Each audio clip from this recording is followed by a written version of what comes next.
Assalamualaikum warahmatullahi wabarakatuh.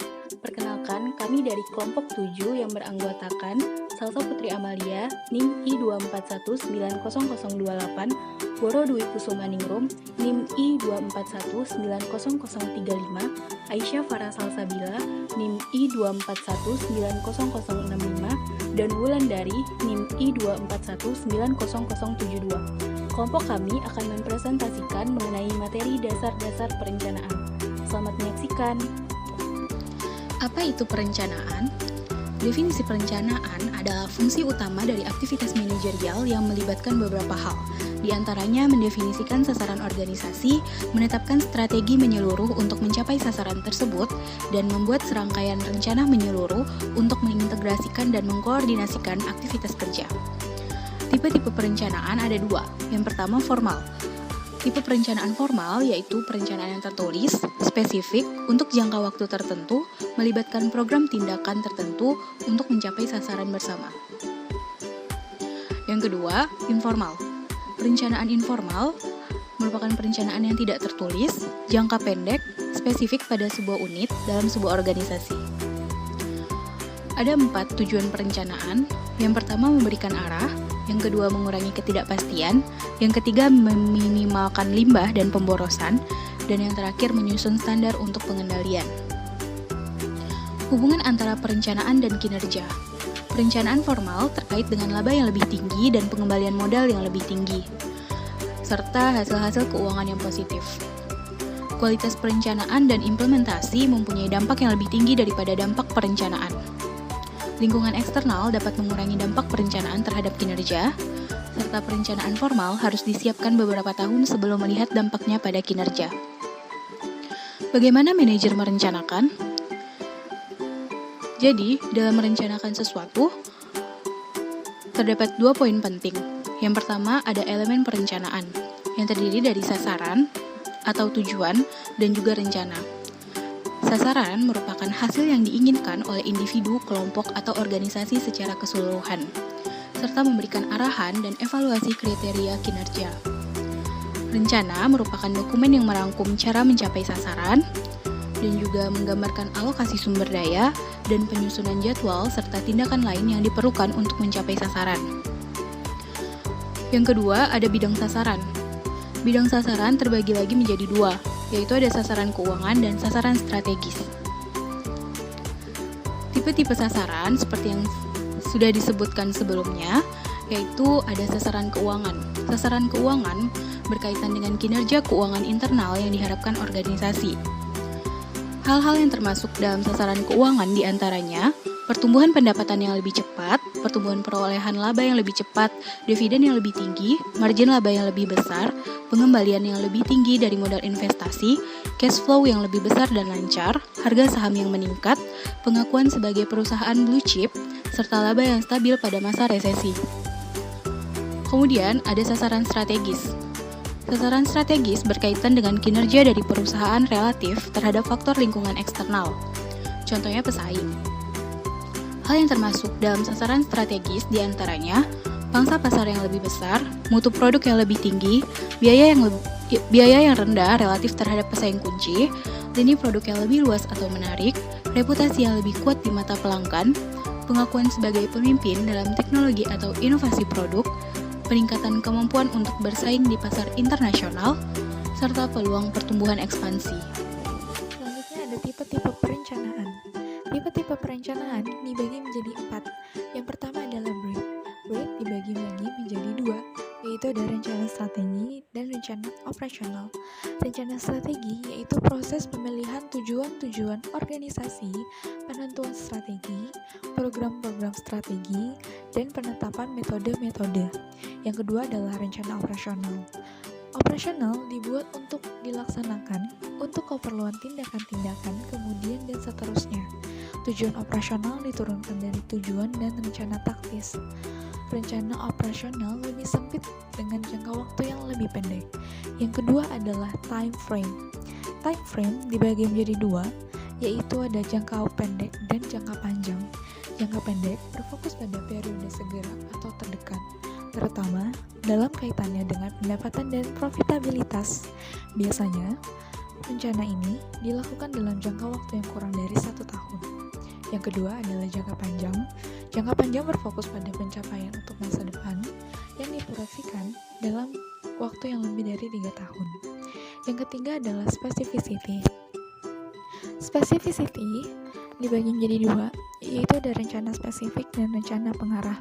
Rencana spesifik merupakan rencana yang sasaran, yang didefinisikan jelas dan tidak memberi ruang untuk penafsiran lain. Yang kedua adalah rencana pengarah. Rencana yang fleksibel dengan pedoman memberi fokus tetapi leluasa dalam implementasi. Yang terakhir adanya penggunaan. Penggunaan rencana dibagi menjadi dua, yaitu sekali pakai dan terus menerus. Rencana sekali pakai adalah rencana yang dirancang khusus untuk memenuhi kebutuhan atau situasi yang khusus. Yang kedua adalah rencana terus-menerus, adalah rencana yang berkesinambungan yang menjadi pedoman untuk kegiatan yang berulang-ulang. Selanjutnya, ada penetapan sasaran dan pembuatan rencana. Penetapan sasaran dan pembuatan rencana dibagi menjadi 3. Yang pertama adalah traditional goal setting. Traditional goal setting menjelaskan bahwa perumusan dan penetapan tujuan dilakukan oleh manajer tingkat puncak atau top level management. Untuk kemudian tujuan itu diturunkan lagi menjadi tujuan bagi manajer di tingkat bawahnya secara spesifik. Diasumsikan bahwa manajemen puncak mengetahui yang terbaik karena mereka dapat melihat gambaran besarnya. Sasaran dimaksudkan untuk mengarahkan, memberikan pedoman, dan menjadi pengendali dari atas. Sasaran kehilangan kejelasan dan fokus pada saat manajer level bawah menginterpretasikan dan memberikan definisi sasaran untuk bidang tanggung jawabnya. Yang kedua adalah maintaining the hierarchy of goals, yaitu jaringan sasaran terpadu yang dihasilkan dari hierarki yang didefinisikan secara jelas dari sasaran organisasi, pencapaian pada tingkat rendah untuk meningkatkan capaian pada tingkat selanjutnya. Yang terakhir adalah Management by Object atau yang biasa dikenal dengan MBO. MBO atau Management by Object, sasaran kinerja yang rinci ditentukan oleh karyawan dan manajernya. Capaian sasaran dikaji secara berkala dan imbalan yang diberikan pun juga berdasarkan kemajuan dibandingkan dengan sasaran. Elemen kunci dari MBO adalah sasaran yang spesifik, pengambilan keputusan yang partisipatif, bekerja yang eksplisit atau eksplisit atau periode evaluasi, dan adanya umpan balik. Lalu ada tingkatan manajemen atau the downside of traditional goal setting. Yang paling atas ditempati oleh top management objective. Yang kedua adalah division managers objective. Yang ketiga adalah department managers objective. Dan yang terakhir atau paling bawah adalah individual employees objective. Selanjutnya ada tahapan umum dalam program MBO.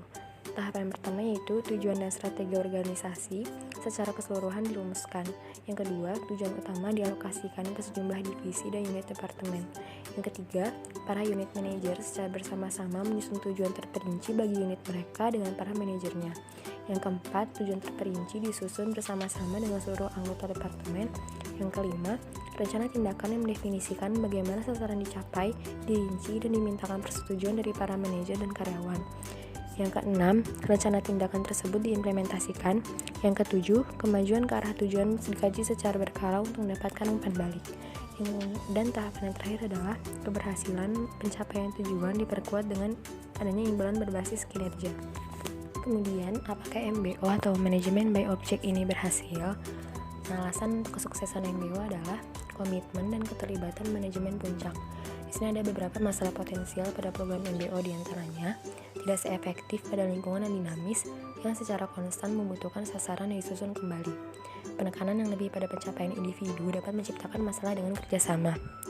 Mengikuti program MBO berarti menjadi pekerjaan tahunan.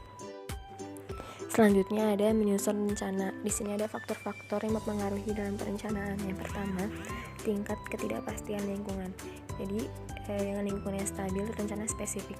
Sedangkan lingkungan yang dinamis, rencana spesifik tapi fleksibel. Yang kedua, ada komitmen. rencana harus cukup jauh jangka waktunya, tidak terlalu panjang atau terlalu pendek, supaya dapat mencapai komitmen yang dibuat ketika rencana tersebut disusun. Yang ketiga, tingkatan manajer dalam organisasi. Rencana strategis pada tingkat yang lebih tinggi, rencana operasional pada tingkat yang lebih rendah. Karakteristik sasaran atau tujuan yang dirancang dengan baik, yaitu yang pertama, ditulis berdasarkan hasil bukan tindakan atau prosesnya. Yang kedua, dapat diukur dan dihitung, jadi didefinisikan secara spesifik bagaimana hasil diukur dan berapa banyak yang diharapkan. Yang ketiga, jelas kerangka waktunya. Yang keempat, menantang sekaligus dapat dicapai. Yang kelima, tertulis, jadi fokus, terdefinisi, dan membuat sasaran terlihat. Dan yang terakhir, dikomunikasikan kepada semua anggota organisasi. Perencanaan dalam hierarki organisasi terbagi menjadi dua. Yang pertama strategic planning dan yang kedua operational planning. Adapun level tingkatan kewenangannya yaitu ada top executive, middle level managers, and first level managers. Biasanya top eksekutif itu lebih banyak membuat rencana di bagian strategic planning, sedangkan first level managers biasanya lebih banyak membuat perencanaan di operational planning. Dan selanjutnya pendekatan terhadap perencanaan. Ada dua, yang pertama penyusunan rencana formal departemen, di mana kelompok spesialis perencanaan yang membantu manajer menulis rencana organisasi, karena perencanaan adalah fungsi dari manajemen yang seharusnya tidak semata-mata menjadi tanggung jawab perencananya saja. Yang kedua yaitu melibatkan anggota organisasi dalam proses. Rencana disusun oleh anggota unit organisasi pada tingkatan yang bervariasi dan mengkoordinasikannya dengan unit lain dalam organisasi. Selanjutnya ialah masalah kontemporer dalam perencanaan. Kritik terhadap perencanaan, di mana perencanaan dapat menciptakan kekakuan, rencana tidak dapat disusun dalam lingkungan yang dinamis, rencana formal tidak dapat menggantikan intuisi dan kreativitas, rencana memusatkan perhatian manajer pada persaingan sekarang bukan kelangsungan hidup masa depan. Perencanaan formal memperkuat sukses saat ini yang bisa menjurus ke kegagalan masa depan. Perencanaan efektif dalam lingkungan yang dinamis, di mana susunan rencana yang spesifik tetapi fleksibel, memahami bahwa perencanaan adalah proses yang berjalan, mengubah rencana ketika kondisinya mengharuskan demikian. Ketekunan dalam perencanaan akan menghasilkan meratakan hierarki organisasi untuk membantu pengembangan keterampilan merencanakan pada seluruh tingkatan organisasi. Mastercard merupakan organisasi keanggotaan yang dimiliki oleh lebih dari 25.000 institusi keuangan yang menerbitkan kartunya. Perusahaan Mastercard yang bergerak di bidang financial service yang sebelumnya merupakan sebuah asosiasi keanggotaan berubah menjadi perusahaan publik. Bentuk perusahaan yang melalui IOP akan merubah sistem perusahaan tersebut nantinya. Untuk itu, untuk menyebarluaskan pemahaman perubahan-perubahan yang akan terjadi ke berbagai pihak, termasuk karyawan, pihak perusahaan berencana mengadakan seminar pembelajaran besar-besaran di setiap cabangnya. Pelaksanaan acara tersebut membutuhkan suatu perencanaan agar nantinya acara tersebut berjalan dengan efisien dan efektif untuk mencapai tujuan yang diinginkan. Dari perencanaan tersebut, terlihat di mana tipe sasarannya adalah sasaran strategi. Karena tujuan Mastercard saat itu adalah memberikan pemahaman kepada karyawan tentang perubahan yang terjadi setelah proses IPO.